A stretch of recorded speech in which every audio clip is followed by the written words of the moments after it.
So welcome. My name is Elizabeth Wagner. I'm from the class of 2010. And I'm pleased to introduce today's speaker, Douglas Reddy, Senior Lecturer in Organizational Effectiveness at the MIT Sloan School of Management. Doug is the founder and president of the International Consortium for Executive Development Research, an internationally renowned collaborative in talent management and leadership development comprised of many of the world's leading companies and business schools.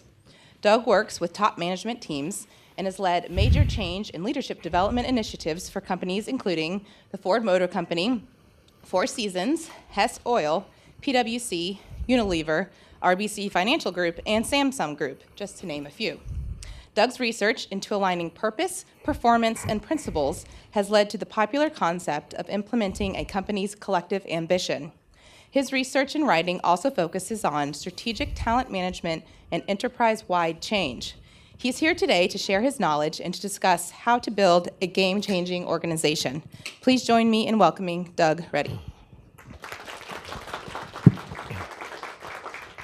Thank you, Elizabeth. All right, well, you'd think I'd be rich after that introduction, right? Welcome. Welcome, everybody. Good afternoon. Okay, all right, good. We're gonna talk about what it takes, regardless of if you're an older, more mature company trying to transform, or a brand new kind of go-go startup. And I think this is one of the things that is common, is how can we make sure that we're actually building organizations that are a special place? And that's what we're going to be spending a lot of time on. I thought first I'd start us off. This is a little picture of my cottage in Lexington, Massachusetts. It's a darling little thing. Anybody has ever done a renovation, a rehab, particularly yeah, okay, a couple of hands. What's top of mind for you? What are some of your considerations, John, when you're doing that? I would say it's a combination of aesthetics, yeah, the look that you want, with keeping in the box of the budget. Okay, yeah. Other than do I have tons of cash to be able to do it, right? I saw another hand up here. What? I live in France, so there are lots of rules how to do that. Yeah. Sometimes you want one thing, but you cannot because it's a historic building or Yeah. it's a historic location. So it's kind of understanding what you want and what you can do, and then trying to find the middle. Trying to find the middle. And I think there was one more over there. Yeah, go ahead. I would say understanding that the underlying structure is solid, so that you can build on that structure is really important. Yeah. But it's always bigger. It's always bigger tasks than you initially set out. Right, yeah. And it's not Europe, but Lexington, as most of you probably know, is probably one of the top 5 historic towns in the United States. And so you have all the stakeholders that you talked about and all of the associated folks and processes and things that you mentioned. In fact, this little place, if you look at it and you visualize it, it might be in Provence or Vevey, or, you know, so it's like, however, you know, this was something that I undertook. A friend of mine, a realtor, called me one day and said, Doug, I have a project for you. It needs everything. This was the kitchen as it stood, and where you see that little hole in the middle where the dishwasher was when I walked in, true story, there's a chipmunk inside of, you know, looking back at me there. And so, yeah, I mean, transformation is pretty scary, and we know that.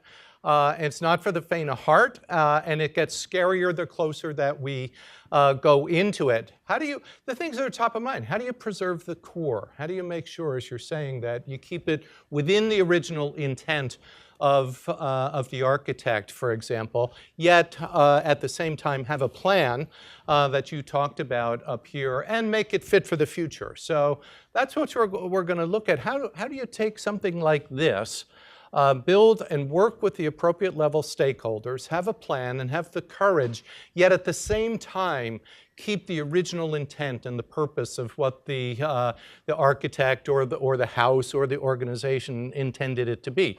In this case, this little cottage, Lord knows why, but it was designed, the architect was Charles Platt, who's quite a noted architect.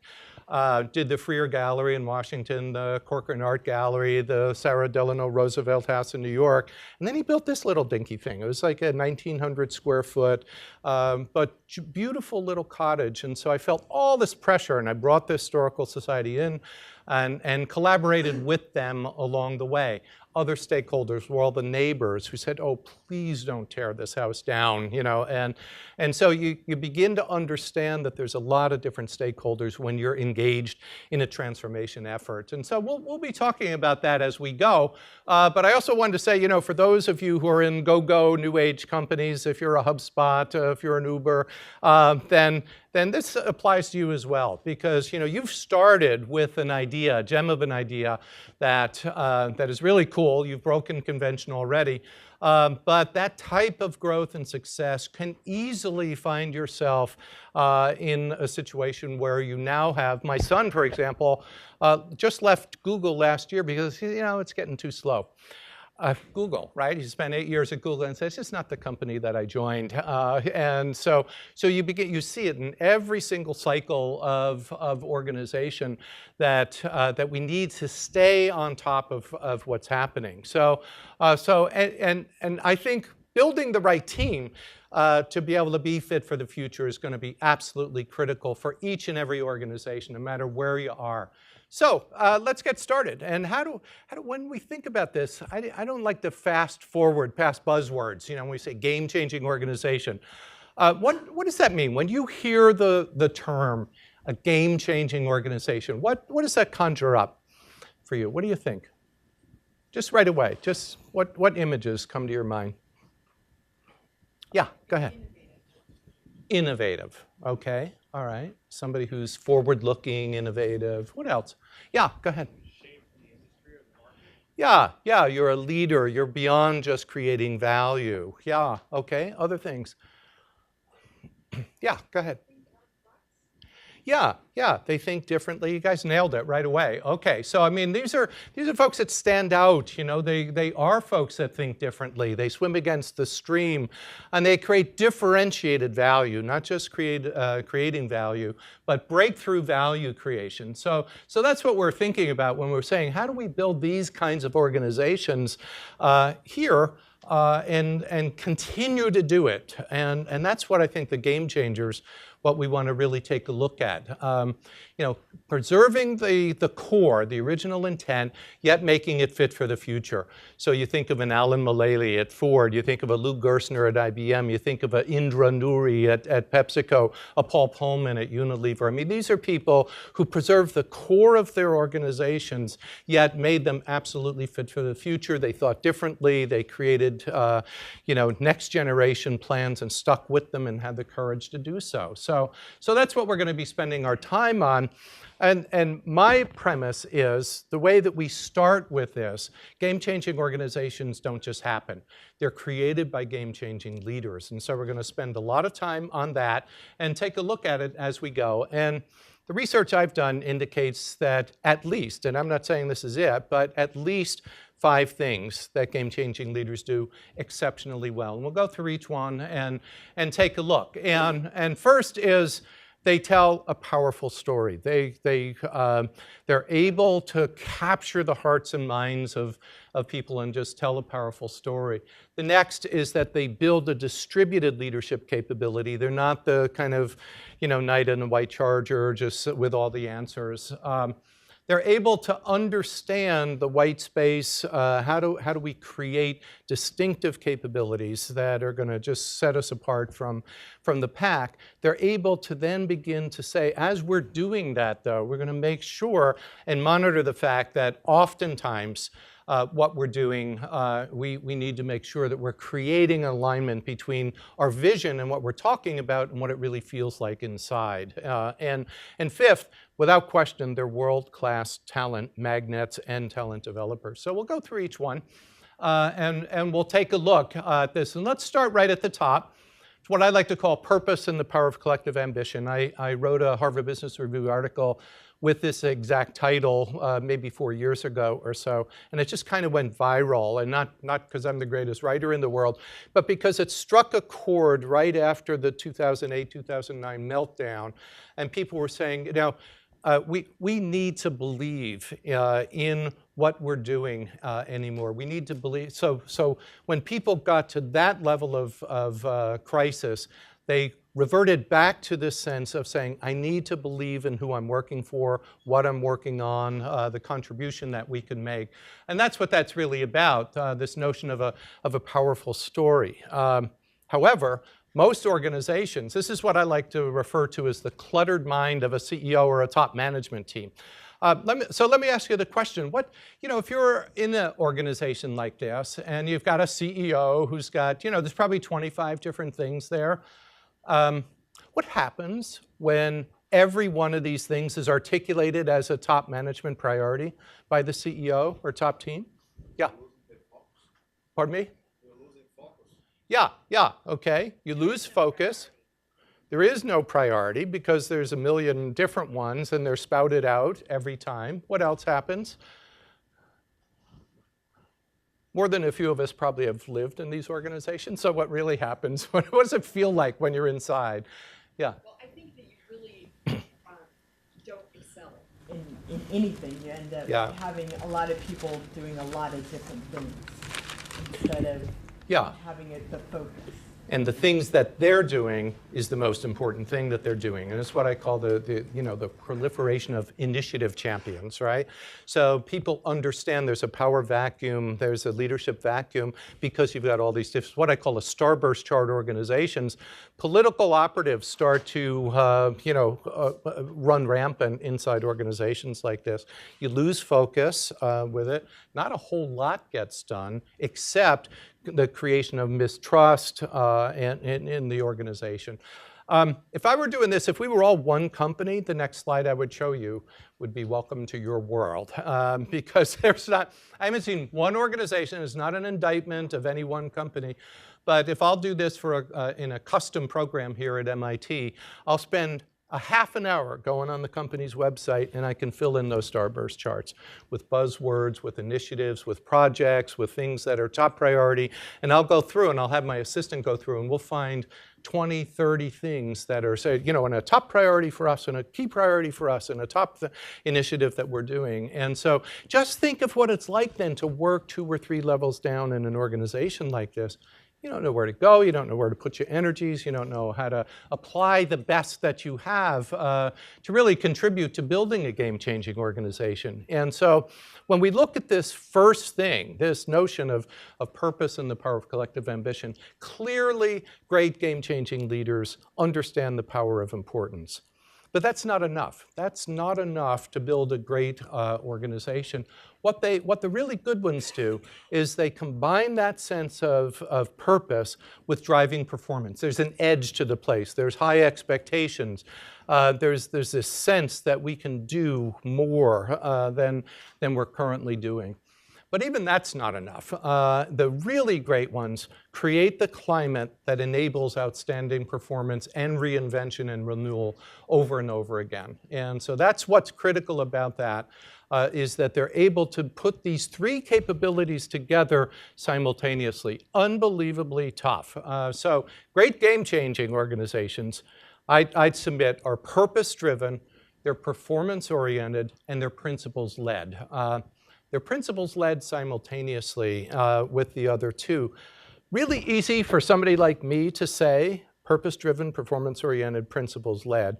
Unbelievably hard for you as a leader to do. What I'd love to do is just a good opportunity to get to know your neighbors here and say hello for a second. I'd love your view on why this is so hard to do. And if you don't think it's hard to do, let me know. But just 2 minutes, let me know, why is this so hard to do? Build, organize a purpose-driven, performance-oriented, and principles-led all at the same time. Go ahead, say hi to your neighbors, and I'll come back to you in 1 second.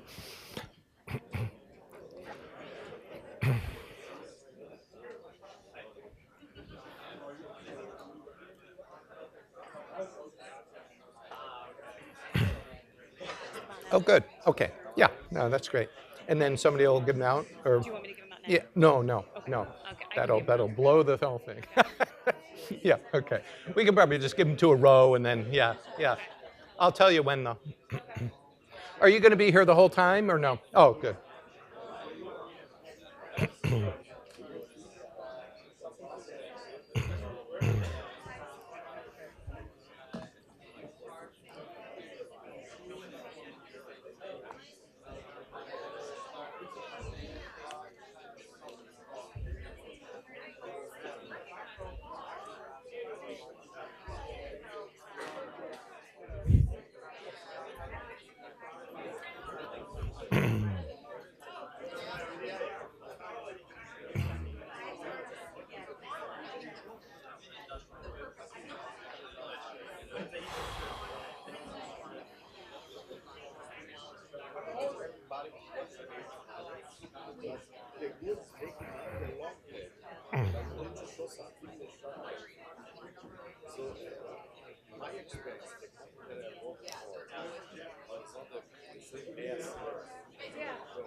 I'm sorry, what was your name again? Holly. Holly, okay.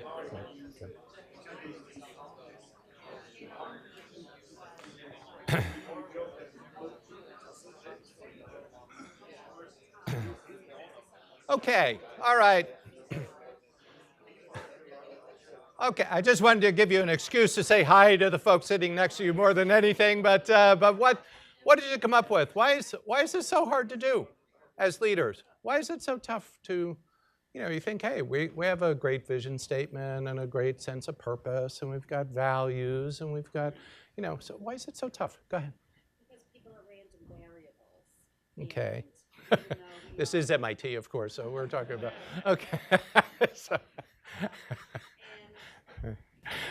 we have our good days, we have our bad days. yeah.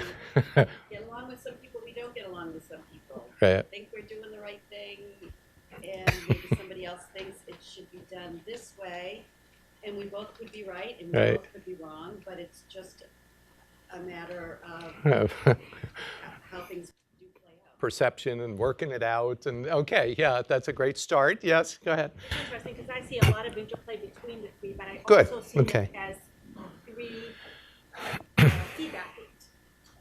Regardless of where you start, there's a feedback loop that Yeah. involves the other two. Yeah, okay, say more. So let's say we were to start with That sounds brilliant, so I need to know more. So, but we got, huh? Okay, all right, go ahead.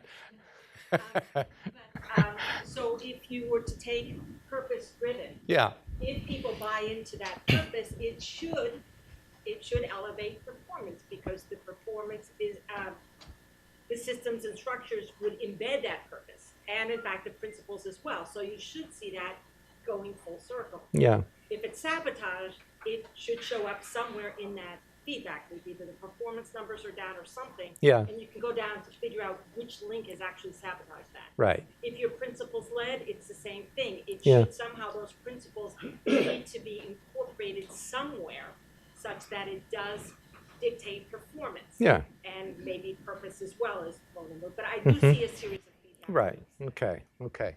All right, great. You should be an academic because this was a perfect, display of how it should be. And now we're saying that but it isn't quite that way all the time. But they should be, reinforcing mechanisms. Who had something? Go ahead. It's a difference between short-term and long-term. And the middle is very short-term. Every single day. Yeah. The things you visualize, Yeah. things that you think you drive, Yeah, yeah, yeah, yeah. So usually, go ahead, and then go ahead, Sanjay. Yeah. I cannot say why this happens with every organization. Yeah. But after leaving MIT, what I did with my organization, I can say, same challenges. Yeah. I found that the challenges are handling the people and making the people's leader themselves. Number one, I found that being a star performer is not enough. You need to create star performers. Right, Only then this can be done. right. Second thing, I found that the challenges are of two types. One are the technical challenges which can be handled with resources and things like that, and putting in right brains in the right thing, and then this can happen. But the second and most problematic challenge is the adaptive challenge, changing the people's mind and attitude to make this happen. Right, right. This is if when I, in my small way, I have handled it correctly. Yeah. Adaptive challenge, technical challenge, and creating star performers. These three things made this happen. Yeah, yeah. Trying to find them, develop them, nurture them, but, you know, and be authentic so that they can trust the message that you're giving along the way. Yeah, it's really hard to do. I mean, that's, you know, it's difficult because, you know, each part of what each of you said, and this is all borne by experience, I can tell from listening to you, is they're true statements. This is hard because, you know, I often teach in what we call enterprise leadership programs, which are the people who are running businesses, running countries, running functions, yet at the same time they have to think and behave on behalf of the broader enterprise.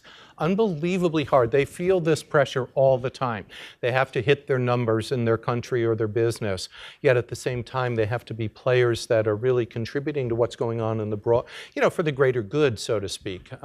Your notion about what's, you know, that we have to drive for performance today, yet wait a minute, what about these guiding principles and this wonderful mission statement that we put together brings about this notion of, wait a minute, this isn't the company that I joined. And there's example after example after example of that causes people to become disenfranchised from the organizations that they were very excited to join to begin with. So, I mean, let's take a look, if we can. This is, I think, a really interesting example. It's just a short little video. Paul Polman, who's CEO of Unilever, and I think largely responsible for a remarkable transformation of Unilever from an organization that was kind of stuck in low gear and has just made it not only incredibly successful financially, but a total talent magnet for millennials.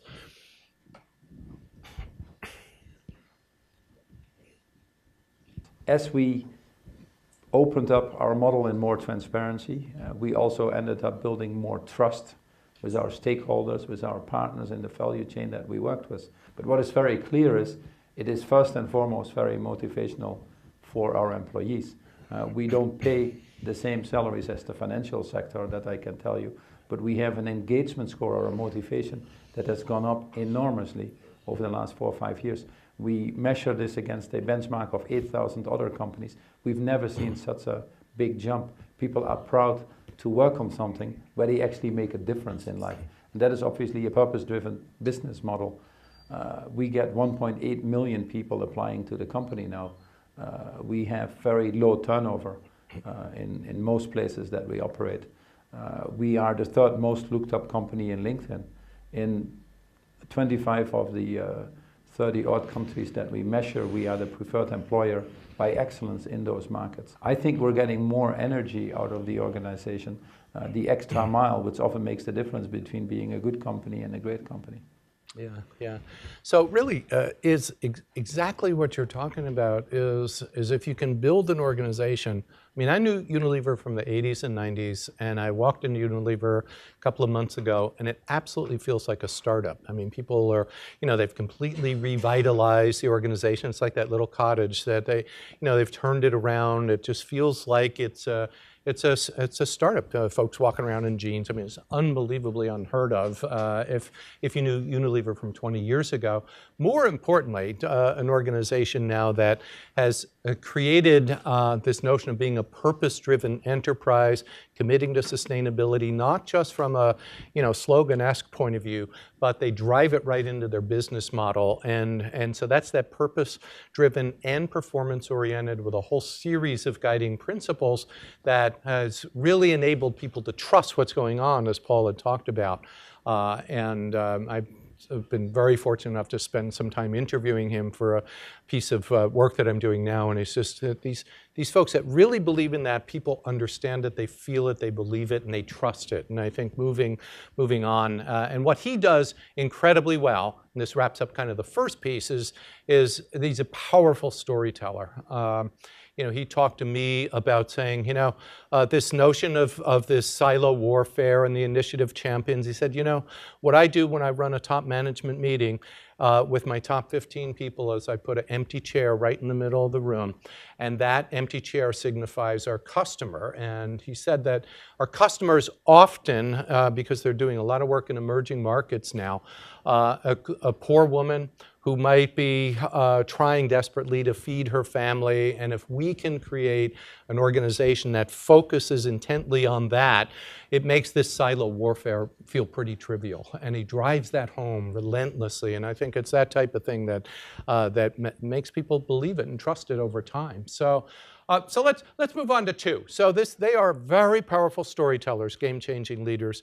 And I think somebody said, I think Sanjay, maybe it was you, that they don't just do it themselves, they build a distributed leadership capability throughout their organization. And so what they don't have is this. It's like this model, it's how the hell do I tell them I have the slightest idea where we're going, right? So this is the clear picture of the leader of the past. And we obviously don't need or want leaders like this anymore, people feeling like they have to hide the fact that they don't have all the information. What I find interesting, though, is we also don't want followers like this either, and that people want more say in what's going on. They want lots more engagement. So this whole model here of the ant at the top of the hill that has the answers and say, let's charge, just is so yesterday's news. And so we need to think about how we're going to do this. I wouldn't be a proper academic if I didn't give you at least one matrix, so bear with me on this. And I think it's, what I like to think about is the relationship between the quality and the depth of the dialogue that we have in our organizations and the reasonableness of the expectations and accountability. So if we can find the proper fit there, then we're going to be making a long way toward building this notion of a distributed leadership capability. The first is if you're in, as with any kind of matrix like this, if you're in the kind of low quadrant, low dialogue, nobody wants to hear it or talk about it, and zero expectations, that's what I call a bad marriage. We don't talk about it and we don't care. And so this is not where we want to be for sure. The next is all kinds of expectations and accountability. Hit your numbers, I don't care, get to, but I don't want to hear it in terms of what some of the, geez, somebody's innovative, somebody's building, a better product for lower cost and distributing it all around the world faster than we are. I don't want to hear it, hit your numbers. So that's what I call the blame game culture, and you see that often in silo-driven, starburst chart type organizations. And obviously we can't go there. Hopefully this will be my only US reference for you. I'm very sensitive in global exec ad to not do that, but this is even worse. It's a Texas reference, and so it's not even broad-based US, but I think one is you have the impression of and there's a saying that somebody who just kind of blabs away but doesn't have any gravitas or meat or resources behind them. The Texans says, big hat, no cattle. You can envision this, 10-gallon hat, and but somebody. So he's talking a big game about the vision and the strategy and the mission and the purpose, and yet not delivering, not creating any expectations, no sense of edge in the organization. And so, it's where we always want to be in these matrices is up in this top right-hand corner, and that's mutually invested. Former professor and very good friend of mine, Chris Bartlett at Harvard Business School, called the next generation employees volunteer investors. And I think it's a really great term that we have to build this sense of mutual investment. Engagement is not just about making our people happy. It's how do they feel the same skin in the game that you do as a leader? And how can we try to create that feeling inside that organization? So that's where we want to be with this. And normally I'd have you take a look at this and do an exercise on it to pull you into this a little bit. But I think for purposes of time that we'll move on. But you can begin to see how this can be very problematic if you're in an organization that is that silo-driven type organization. So number 2, they build a great distributed sense of leadership capability. They make sure they build them, they find them, they nurture them, just as you're saying. They grow that next generation of leaders. Do you think, yeah? Yeah, you've done that? Have you? Yeah, I think that's incredibly important for us to do. So let's go to the third, and that's this whole notion. This is where we get to this performance-oriented element of the chart here of saying how do we make sure that we're building next generation capabilities inside. So. We talked about building organizations that stand out with people who think differently, organizations that they just get noticed. People write about them all the time. I mean, how many articles have you seen recently about HubSpot? I mean, it's just, and delighted for any HubSpot people here by any chance? This is 2 Sloanies created HubSpot, and just one of the fastest growing. Oh yeah, okay, Dharmesh and Brian, yeah. Yeah, I just studied them as well, and just it's just like incredibly successful. I just went public, and but I mean they created white space in an organization, and another millennial magnet by the way. But here's one of the big conundrums. McKinsey did a study saying 2/3 of organizations understand, appreciate, and absolutely say that building next generation organization capability is critically important. Less than 1/3 actually do it. So why? Why do you think that's the case? This seems preposterous to me from the study. Yeah. Money. Yeah, I wish it were just money, Okay, but. And as the stress with the financial meltdown especially, yeah, corporations cut their training budgets. Yeah. And just, yeah, people had to work. We don't have time to do this. To actually, okay, all right. So that's one part of it. Maybe let's hear from somebody else up top. Again, you're also short-term, long-term, so probably focus on day-to-day performance instead of. Yeah, okay, so we've got, so maybe if there are resource constraints, we say let's do what we already know that we're doing good now, that we can do pretty well. There was another hand that popped up, I think.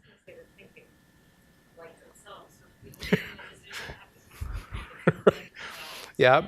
The people they know in the organization, and that's hard. Yeah, and why is that hard? Well, you're not enough for what you're doing. Right. Right, isn't enough. You need to supplement it in some way, or think of an end to sort of your own success. Or, yeah, okay. Over here and then Sanjay. Yeah, change is always very difficult, and people who change things are not always very popular, and aligned interests. You think, huh? Yeah. So, yeah. No, go ahead, sorry. No, that's exactly the point, that no one wants to be the first one to actually say something's wrong. Yeah, that's what I call the Gorbachev syndrome, right? Yeah, I mean, people who are kind of bringing about, the change are the ones, they always say, you can tell, if you go to a bureaucratic organization, you can tell the pioneers here. They're the ones with the arrows in their back, so so you hear that a lot. Sanjay? Unorganized, so urgent over important. Mm-hmm. Everything's important. Yeah. I mean, I think you see this, and often I think the point that you made here is that we're the people as the leaders. We're the people who've created this vision. We're the ones that created this strategy. We're the ones that created this kind of energy that has made the place really powerful up until a time when people start to get a little nervous. I did a lot of work with BP years ago, and I'm dating myself here a little bit, but in talking with one of their former CEOs and chairman, David Simon, he said to me, Doug, I have to remain a relative stranger in my own company, because I have to every now and then be ready to change the very organization that I was instrumental in constructing and building. And along with that, many of the people who worked their tails off to help build that. And so I found that to be a very, it probably was 20 years ago that he told me this, and this was, this stuck with me, this notion, and the burden that we have as leaders sometimes if we take that all onto ourselves. But it's the other side of this is this idea of if we're the ones creating the strategy. I've been in more than a few situations where you're looking at building next generation leadership capabilities, and the farther you go down the food chain in an organization, the more that people are closer to the customer, they understand what's going on, they understand where the pain points are, and the folks up top are always, and I've done probably 45, 50 of these things called capability maps for organizations, where the folks at the top consistently feel as though the strategy and the vision of the organization is more correct, more on target than those down by the customer or client interface. And so there's almost a built-in, hardwired, pathology that we need to be very, very, very mindful of as we're thinking about it. So, I just thought it'd be fun to take a look at an organization who has engaged in a wholesale transformation as well. And this is Kia. This will be very fast for you, but this is for you, for those who know Kia. I mean, this was an organization that 70 years ago, they didn't even make cars. They were making tubes for bicycle parts. Then they were making little, clunky old trucks for construction sites. Then it kind of migrated up, and maybe 40 years ago, they started making cars. Then the Asian financial crisis hit, and they just went belly up. And so, this could have been end of story for many organizations, but they decided that they're going to give this another go. And you can see with the chronology here, the last couple of years, I mean, they've just been a money machine. They've been very, very, very successful. And, you try to understand why. Part of this, and this is this kind of capability map that I was talking with you about, is in a way what you can see here is this idea of that circle in the middle, purpose-driven, the vertical axis, performance-oriented, the horizontal axis, principles-led. Same thing. What they decided to do was to map out what it was that was going to be critically important for them to win into the future, and then to have an honest discussion about how good they were at it to see where the pain points were and where the change agenda would be. You can't read this probably, but there's the second one from the right, where the current strength outweighs that. What does that mean if you were just take a real quick look at that? If you're looking at, is that a typo where it says we want to be number 1 and 2 in Korea? If you were trying to do a capability gap analysis, what would that one little data point?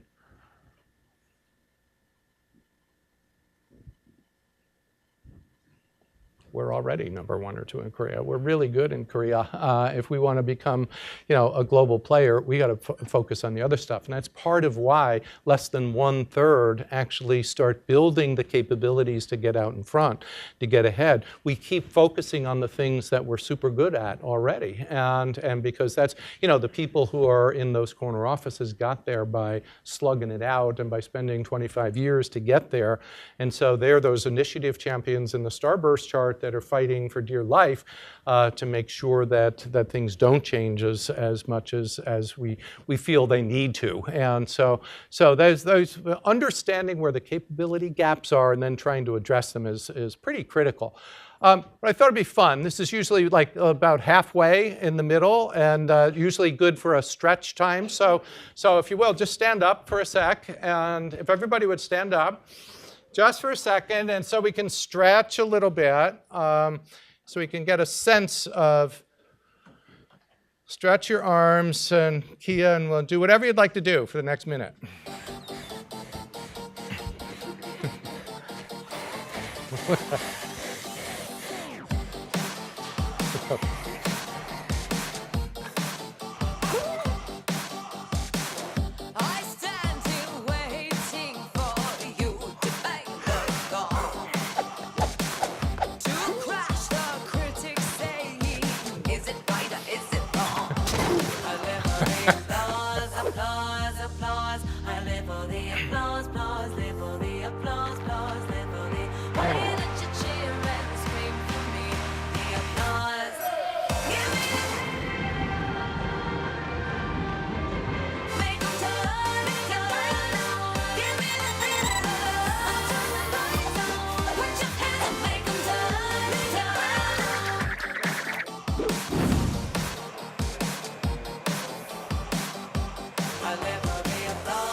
Okay. I've come to realize this tape has absolutely no learning value whatsoever. But I just love it. It's just great, you know. so it's a good time to break. No, but this is an organization that's absolutely just transformed itself. I mean, you know, for those of you who've done lots of work in Korea, I've worked with a lot of the Korean chaebols, and you know, this notion of fun and you know, out of work is, you know, but this is a place where has really gone through a massive transformation, team orientation. They really get it in terms of what they needed to do. The guy that they showed there in that video is Peter Schreier, who was the legendary design maven, the guru for Audi. That part of building organizational capability, they threw out the notion of saying we don't have the money. They paid a fortune to bring Peter in to design these cars, and they've subsequently won just about every award you can win, including the most creative ad. So it's not just low-cost advertisement or no-cost manufacturing. I mean, you know, they're a true regenerative type organization. Lots and lots and lots of fun. So 4 is this notion. Okay, we've got this sense of purpose. We're dedicated to building a kind of next generation distributed leadership capability. We get it in terms of we're going to push to build next generation organization capability. How do we make sure that it actually feels the way that we've intended it to be? And it's what I call aligning promises made with promises kept. Hopefully, not too many of you live in organizations like this. For those of you who can't read in the room, it says, you know, I want the public to think of us as a company with a heart.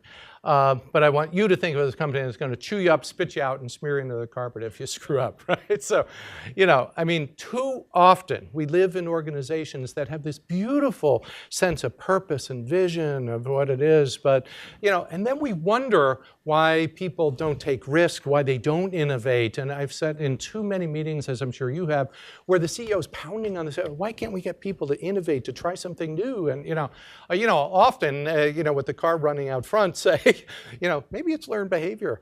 You know, maybe we're setting the table in such a way where folks feel as though, you know, they can't do this stuff. You know, so how do we create an organization that kind of puts its money where its mouth is, that actually does the stuff that it talks about? And so, so this is what we're looking at here. And let's turn the tables now to this idea of attracting. You know, Sanjay, you talked about saying, you know, what is it? If you're saying we want to build game changers, we want to bring them, what is it that attracts a game changer to your company?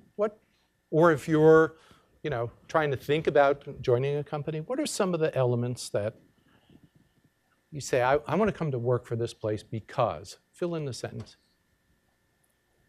What do you think? Yeah. I think I want to work for the best in my particular field. Okay, so something with a hot brand, basically, or just outstanding capability, yeah? Values. Okay, somebody with really... Values of the organization and mine are aligned. Yeah, really strong values, yeah, okay. Yeah, that I can be let unleashed, so to speak, yeah, okay. Given the tools and freedom to execute on your ideas. Yeah, let me go, let me do it. Yeah, we just finished a study on millennial women, and although it totally applies to men, I'm sure, and they said these exact same things. Unleash me, you know, connect me. Let me, you know, let me do it. Let me go. There was somebody up here. Yeah, go ahead. There's a sense too that I can be bigger if I'm part of that. Yeah. Okay. We're together. We're going to do something great. Yeah. Yeah. That's going to, you know. So we're going to self-actualize a little bit. I spent quite a bit of time when PwC was just getting underway and helped them with their employer branding statement, and it was very bold. It said, "Come join us. Together we can change the world." I mean, that's pretty cool, right? It's pretty powerful, and it's something that really helps people feel as though they can be part of something powerful too. So yeah, I think you guys nailed it. The 3 big attractors to bring game changers in are this sense of we want to be a place that's going to have a sense of purpose to it. it could be a company that's like a Unilever. It could be in emerging markets, what I refer to as it's our time now. So you see a lot of people who, in India, for example, who wanted to go to work for Accenture, perhaps now they're really charged up about going to work for Infosys, maybe, or HCL Technologies.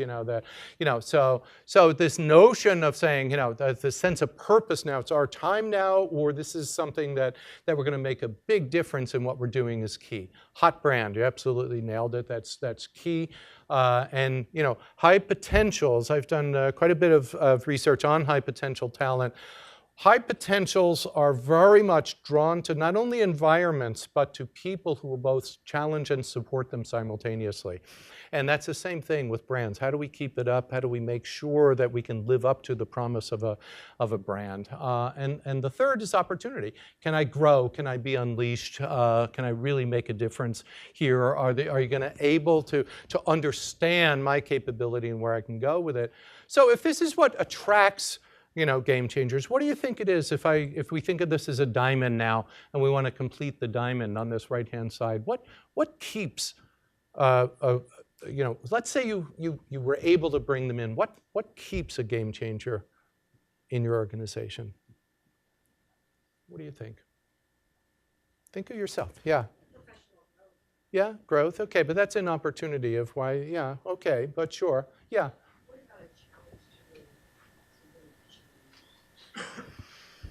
Something that just keeps challenging. Yeah. Could be that as well. But just go ahead. Recognition. Yeah. Okay. About we're all nibbling around the edges here. Experience match the promise. Yeah. It's promises made, promises kept. Yeah, up here. Yeah, other people that are going to keep us here. That's right. I mean, we don't need to be fishing around. Go ahead, Sanjay. I stayed with my German boss because he's me out all my activities. He was very bad. Yeah. And he wanted me to work for 16 hours a day. Yeah. That was a challenge, and I stayed with him. Yeah. I would not have stayed with the softball. Right. Yeah. Okay. So I want someone who will grill me and bring out everything out of me. Yeah. So Yeah. So I think we're all laying it out, and I think in a strong way, what we found was the culture. Yeah, the environment, the culture, and culture is not something you can really understand until you're there. I mean, we can talk about an employer brand, we can think this is going to be a cool environment, but until you live it, till you feel it, it's just not a place that's going to be able to work. So we need to make sure that the authenticity of the culture and the climate is one that's going to be really key. Yeah, go ahead. I think you started off the lecture by saying this is applicable to organizations at different sizes. Right. Yeah. Especially that one that you just talked about, and you've been mentioning mostly large corporations, right? So there is a brand that's already there. Yeah. And the rest of the factors were there, but I mean, my background is a smaller company. Yeah. And what we find challenging is how do you attract top talent, right? There is no brand already there. Right. And we have limited capital. Yeah. We have different stakeholders. Yeah. So I mean, what have you seen as the primary reason that you would attract talent in companies like that? Yeah. Is it you need like a magnetic Yeah, that's right. Yeah. It's quite challenging for us to Yeah. attract talent. Yeah. It might not be fair because they're no longer, really, really small, but I think HubSpot is a almost perfect example for you, because I just finished this research report, and so I have HubSpot on my brain here, but they now have 800 people. It's not really large, but what Brian Halligan said to me is when there were 4 of us, we laid out a mission statement, when there were 4 of us, and we created this thing called enterprise value, and we decided to stick to it in good times or bad, and they said that they created like a constitution that would be part governing document, part philosophy, and they just stuck with it. And I think it's the contagion that starts to develop over that of being purpose driven, but having a sense of edge, having a hot product that's going to attract people to come to you. So they were small and they believed in this stuff from day one. And so I think, so it depends on, so it can be large company, it can be small company. But I think finding that sense of how do I create a culture that's going to unleash people right away. In all the interviews we did with HubSpot, what we hear from all the 20 and 30 somethings was, these people gave me enough rope that I could try new stuff, that I could do something. I just ran the biggest webinar. I'm in the Guinness Book of World Records. This is a true story. One of the marketing people said, I'm in the Guinness Book of World Records for running the longest webinar on the planet, that we ran. And that stuff is cool. It was fun for them to feel like they can do. So, there are ways. It's easier to talk about transformation when you're a big company in need of transformation. But if you're a small company, I would suspect it's important to think about how we're going to keep fresh right from day one. So you take a BlackRock, which you don't think of as a small company, but a Larry Fink, the founder of BlackRock, said, when there were 8 of us, they have 8 founders, when there were 8 of us, we all paid ourselves the same. This was like a startup, and we just created this egalitarian culture that is just gonna, just take off. And to this day, I actually bring BlackRock senior execs into my game-changing organization class because they're the real deal. This is now a 25-year-old startup that behaves that way. And Larry will say, I'm perennially paranoid. That's the way he put it. So when we were in a garage and all of us were basically making nothing, the guy's a multi-billionaire now, but at that time, we just behaved that way, and we created this energy that became a magnet for people. Doesn't work for everybody, but that's, that's how it is. Yeah, go ahead. I have a question about culture. Yeah. I think companies probably want to have one kind of culture. Yeah. In the organization. Yeah. I recently come from a company where I felt like there was what our senior executives said, this is who we are, this is what we strive to be. But there were organizations that had very different operating cultures, and some of them somewhat destructive. Yeah. So, what are you supposed to do with that? Financial services, maybe? No. Okay. Well, I think what you're going to have to do about that is to have a really, really, really, on the one hand, you want some degree of subculture to be operational in an organization.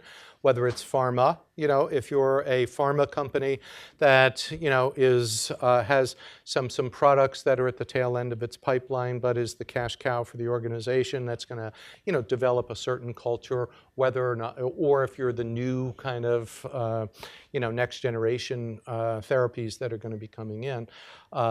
That degree of subculture is fine. To the extent that it becomes toxic is when I think there is reason to have senior leadership just say this is totally unacceptable. So the Ford example I gave before, I'm just starting to get to know Alan Mulally from Ford, so I'm is also on my mind with this. He just said, look, we had a culture here that was, everything was right about it until it wasn't. And all of a sudden you had all these different, initiative champions taking place. He had to come in and say it's totally unacceptable to the organization. If you're in financial services, same thing. You want your investment bankers to have kind of this cowboy culture until it becomes toxic, until they don't understand the power of the retail or commercial banking operation or the insurance company, that's a part of it. They certainly found this out in 2008 and 2009, for example, the power of building an integrated enterprise. So I don't know the company, but I think that it's important to celebrate subcultures to the point where they don't become toxic. When they do become toxic, then and we're going to actually do something right now. I think that will hopefully bring a little little clarity to that a little bit. I put together a little jumble word game for us so that we can crawl into culture a little bit on it. For us to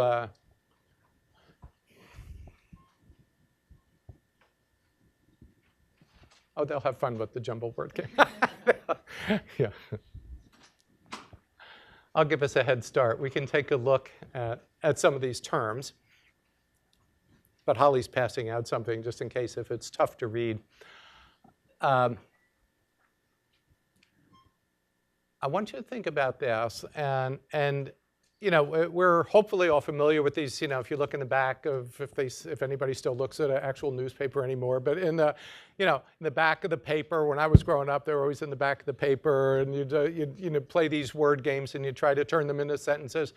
What I'd love for you to do is take a look and see if we can build a sentence that explains culture a little bit. And this is also fun to do as a little group exercise. So if you want to turn to somebody, you can do that. If you'd like to do it just yourself, that's fine as well. Are most people familiar with the game bingo? Anybody not familiar with the game bingo?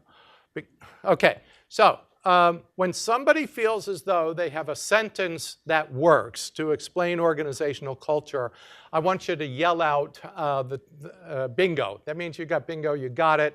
I'm going to ask you to do the definition of it. So we're ready to go. So go ahead as Holly's passing these last things out, and we'll start right now. So when you've got a coherent sentence that explains culture, yell out bingo. We'll allow for at least 2 bingos, and then we'll move on.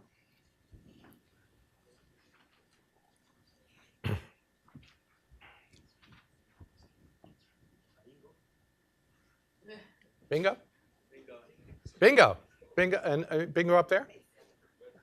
Bingo, bingo. We'll do one more. Are you supposed to use all the words? Yeah. Every single one. Yeah. You could add a couple if you need to.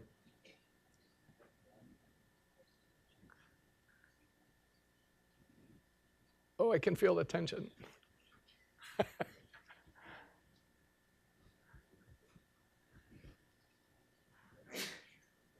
Bless you.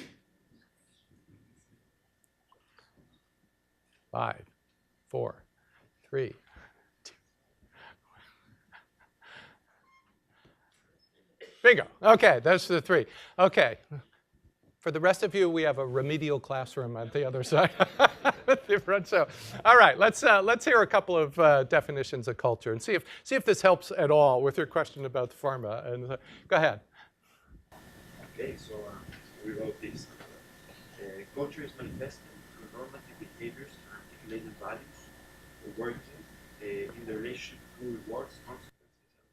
Yeah, okay, all right, that's pretty good. Let's give them a round of applause, I think. Go ahead. That's pretty good. We had one over here. Yeah, bingo. Go ahead. Culture. Culture is a relationship among articulated values, shared beliefs, and normative behaviors manifested through rewards and consequences. Okay, all right. Very similar. Okay, let's do one more, and then up top here. Go ahead. Culture is manifested through articulated values, shared beliefs, and an understanding of relationships. Oh wait, sorry. Culture is manifested. You just wanted to yell bingo. Culture is manifested through articulated values, shared beliefs, and normative behaviors that understand relationships among rewards and consequences. Yeah, okay, same kind of thing. Okay, let's go. Yeah, I mean, I think this is really close. Culture, it's the relationship between our shared beliefs and articulated values, normative behaviors, but as manifested through a reasonably series of reliable rewards and consequences. This is MIT, so I have to be mindful of this. So for the scientists in the room, I put it into a formula for you, okay? So we have OC equals SB over AV, So what that means is that it's, when we don't really understand culture until we're living it, until we see it, until we see how it manifests itself, and most importantly, until we can understand and feel that there are actually rewards for behaving in the way that we say that is important for us and true to our shared beliefs and values, and that there are consequences for not doing so. And that's where I think senior leadership needs to come in at some point in time. There have to be consequences. If and it doesn't matter if they're rainmakers or not. The consequences don't always have to be that you fire the person, but the consequences might often be. So let's say you're a rainmaker in a pharma company, just a brilliant scientist that, keep that person in the basement somewhere, But if they're not the person who's going to be collaborative, if you're saying, look, our next generation greatness is going to come from a cross-boundary collaboration, you need people who are going to behave that way, and you need to reward folks that do, and have folks suffer consequences when they don't.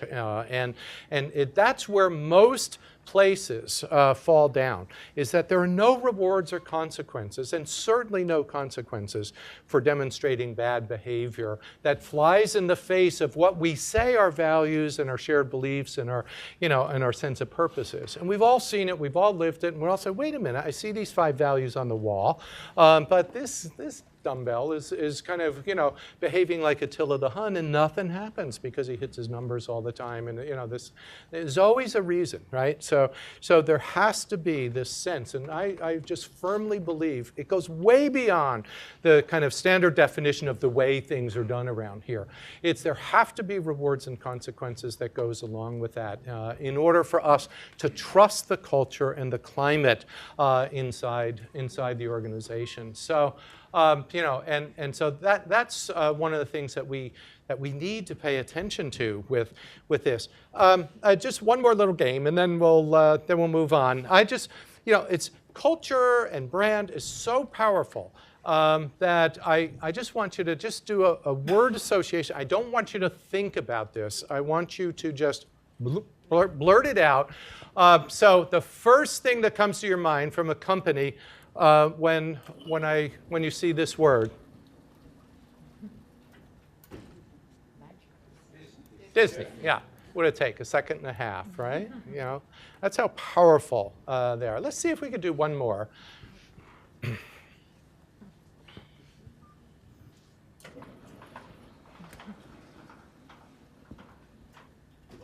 Oh, yeah, it took a half a second this time.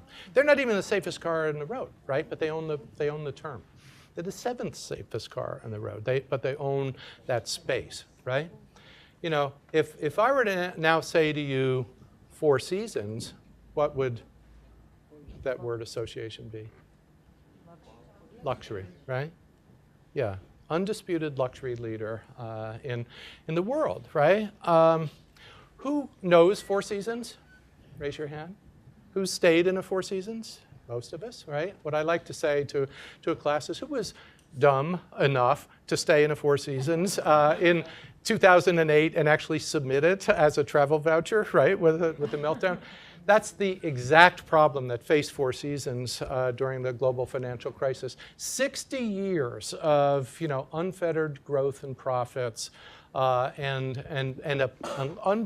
owned the space. They owned and had a culture of the undisputed luxury leader in the world. And this just goes to show how incredibly powerful culture can be, because in 2009, 4 Seasons experienced Reading for the first time in its history.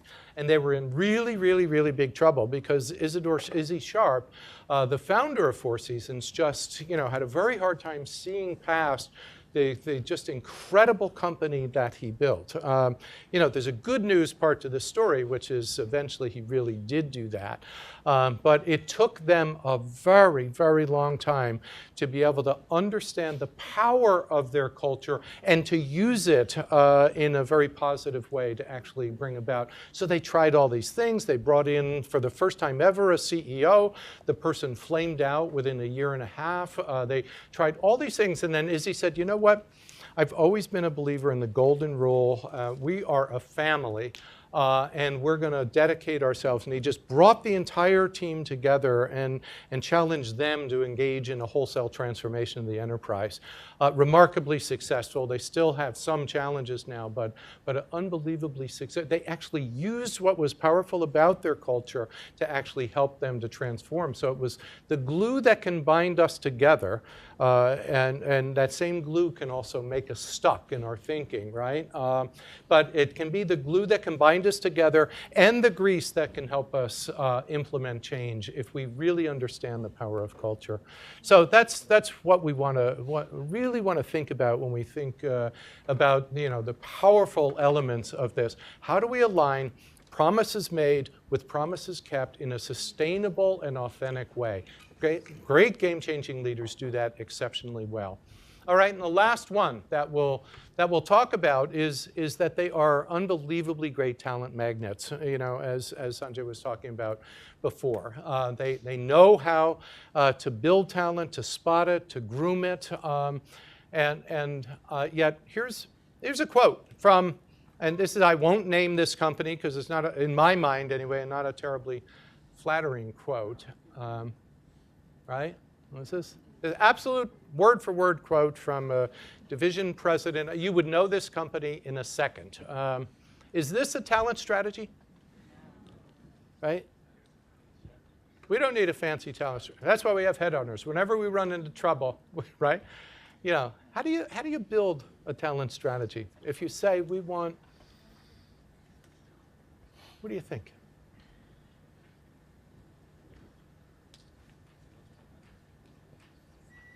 Yeah, go ahead. Just give an anecdote. I went to McKinsey's office in Cleveland, Ohio, graduation. And a little bit more loudly, please.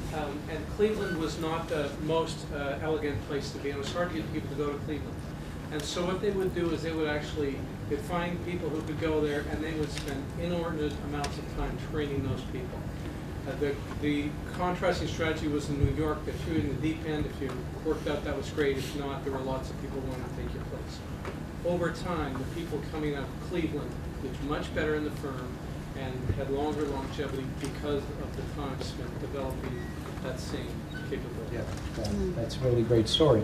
Yeah, build the talent, see the consequences of your actions. You actually see a lot of companies now that are keeping people in roles, which is a nightmare for millennials, by the way, for longer periods of time so that they can actually understand the implications and the consequences of their actions, where a lot of millennials want to change jobs every 4 or 5 months, to keep it exciting and stuff. That works for them, works a little less for the company. That can, so we have to find that right balance. But yeah, how do we make sure that we're really understanding and grooming talent along the way? The classic example is GE with Jeff Immelt, and they moved him around after 3 to 5 year assignments over and over again. He moved to appliances to understand how to operate with razor thin margins. He then moved to plastics at the time because it was a go-go industry, so he learned how to grow. Then they moved him to healthcare because then he needed to transform the enterprise. And each one of those elements built in him the capability to actually, it was the grooming of a CEO. It's a very classic talent management example, and an organization that deeply believes in leaders developing their next generation of leaders. Absolutely critical component of building a world-class talent factory. We know this. So this division president from this company saying, well, we don't need a fancy talent strategy. We know this is not just a softy HR issue anymore. I mean, this is the core of your business in the future. All the studies, the McKinsey studies, the Egon Zehnder studies, the Hay studies, indicated that organizations that invest in, spend time in developing their talent and the next generation leaders have superior productivity, superior growth rates, and better organizational climate. Who doesn't want that, right? So, so this is critically important for an organization. We don't need to kind of, jump up and down. So a BlackRock, for example, when they come to my course in 2 weeks, they're bringing line leaders to talk about talent management, not the HR team. They're bringing what they call their human capital committee, which is, we extract them from the top 40 people in BlackRock, talking about how critically important it is, for them to be the real proponents of grooming talent inside of an organization. And so that's, I think, what's really key. It's just 2 minutes of research here, if you don't mind.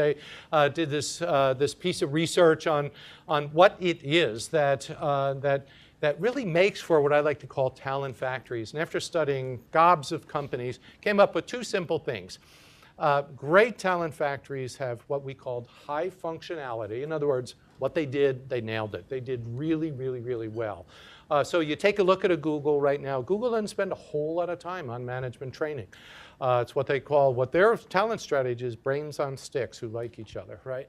So it's like, yeah, that's what they call it. Yeah, we want the smartest people on the planet who are collaborative and who will work together and challenge each other. That's your talent strategy, and then we'll say, we'll just unleash them and let them go. So we're not talking about, let's go spend, 4 weeks a year in management training programs. We want to get moving and get really awesome people along the way. So high functionality, but the other element, the second one, and I think it's a secret weapon, was that it had high vitality. And it's why a Unilever, it's why an AP Moller-Maersk, it's why a GE will let you come in and benchmark and study every single one of their talent management practices and processes. When you talk to them about it, they say, well, you can't copy passion. You can take a look at our high potential project and how we think about it, but you can't copy the embedded passion that we have for spotting and grooming talent. And so the real great ones, high levels of commitment right from the top, deep broad-based engagement, and then accountability, leaders developing next generation of leaders. Those are the two elements of building a world-class talent factory. And by doing that, these folks become talent magnets. Just a little bit of when we looked at saying, well, if you're building a game-changing company, we want to build a game-changing talent strategy. It's not rocket science. We want to make sure that what we do has the sufficient balance of the glue that binds folks together and the grease that unleashes them and lets them go, and to do their own thing. Line leaders, not HR, running the operation, leaders developing leaders, but with savvy HR people. Jeff Smith at BlackRock is probably the top HR person in the country. And this guy, literally his office is right next to Larry Fink's. He's a business guy who happens to run HR. And so it's that combination together with line investment and HR savvy business leaders make this notion of creating a special place that I talked about in the very few first couple of slides. That's what really can make a huge difference. So just to wrap up a little bit, so we know that great purpose-driven enterprises, game-changing leaders, purpose-driven, performance-oriented, principles-led. We know that these folks, what they do, they're powerful storytellers, they build distributed leadership capability, they build next generation capabilities, they're able to align promises made with promises kept, and they're talent magnets and talent developers. So they do these 5 things exceptionally well, and they keep at it, and they really encourage their next generation of folks to do it. So I want to just bring us back to the cottage, because we're talking about transformation being tough and being hard to do. It is. And I will be the first one to acknowledge this is very, very, very tough work for us to pay attention to this. But with hard work, with investment, and yes, with tons of cash, but with lots of energy, that you can create a new feel, a new look, but still preserve the intent of your organization and have this be something that you can really be proud of when you're building a game-changing organization. So there's no more chipmunks in the little cottage now. I wanted to leave you with just a little thought as we think about it.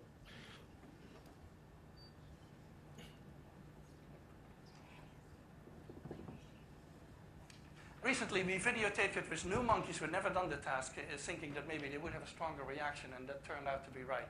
The one on the left is the monkey who gets cucumber. The one on the right is the one who gets grapes. The one who gets cucumber, note that the first piece of cucumber is perfectly fine. The first piece she eats. Then she sees the other one getting grape, and you will see what happens. So she gives a rock to us, that's the task. And we give her a piece of cucumber, and she eats it. The other one needs to give a rock to us. And that's what she does. And she gets a grape. And she eats it. The other one sees that. She gives a rock to us now, gets again cucumber.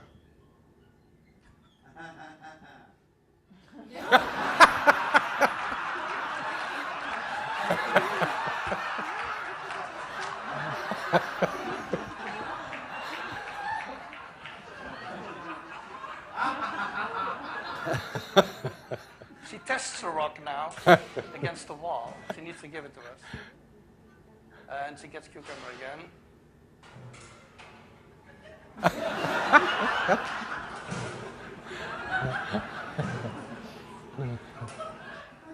So this is basically the Wall Street protest that you see here. So, no, it's great.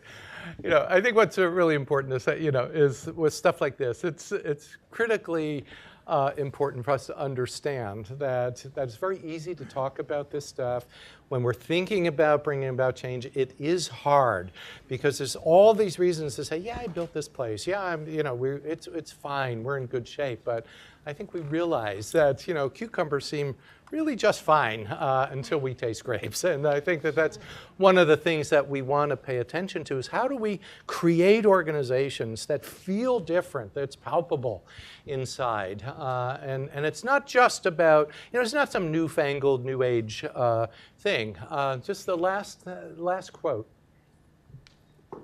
This might seem, talking about something when we're going to do something really big, something really powerful, but it also has to be, underscored by a sense of purpose.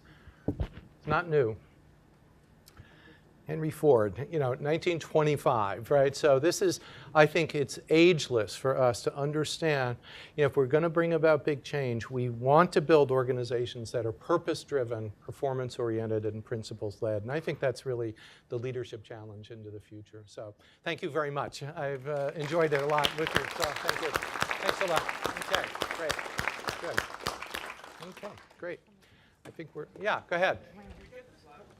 Yeah, you could have every one of the slides if you'd like. Yeah, I don't know if we probably can get a soft copy of them. I didn't make hard copy, but we can. I'll ask the coordinators for them to send you. You could have soft copies of it. I don't know if we need to request them or if they're just automatically going to give them to you, but I'm happy to give them to you.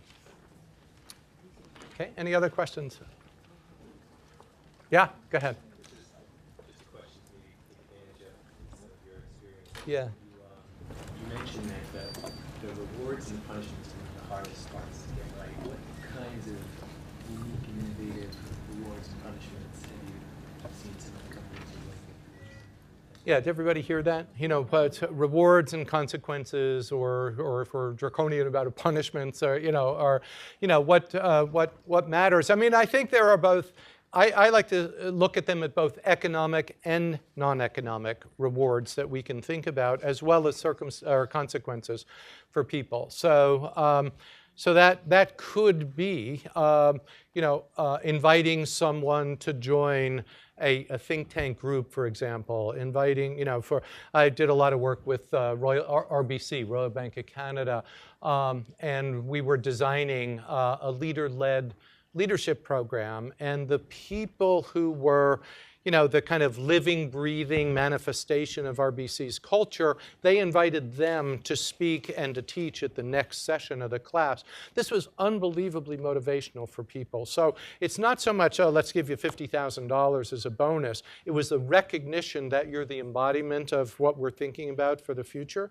Consequences can run in the same, not being invited to do that. I mean, people understood. People wound up calling the head of HR and saying, how do I get in the queue to be able to do this? Because it was a recognition. BlackRock, for them to come here is actually, I mean, there's a line of Human Capital Committee line leaders to come to present at this class because they recognize that Larry Fink appreciates this idea of leaders developing leaders so much that if you're tapped to come here to speak to people, that's a sign that you really are drinking the Kool-Aid, that you get it, And so I think that there are things like that.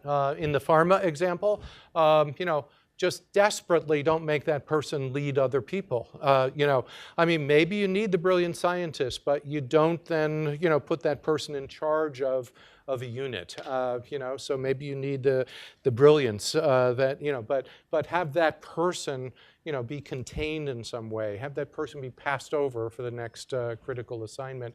If it's, and I'm a realist, so you can't necessarily fire everybody that is not in perfect conformance with your values. You just can't. It just doesn't work that way. So, but you can find ways to be able to do that. So it could be assignments, it could be projects, it could be, BP, for example, would put their highest potential people in projects so that they could report out to and make presentations to their executive committee as something that was, it was a big visibility assignment for them, So things like that, I think, are key. Sending folks off to recruit. So who are the Sloan liaisons to come, and be the calling cards for your company? That's, my son did that when he was at Google, and he felt incredibly proud to do that. He was excited to do it. So there's lots of creative things that you can do to bring it. Okay. Anything else? All right, have fun, guys. Have a really great time. Okay, thanks a lot. Okay.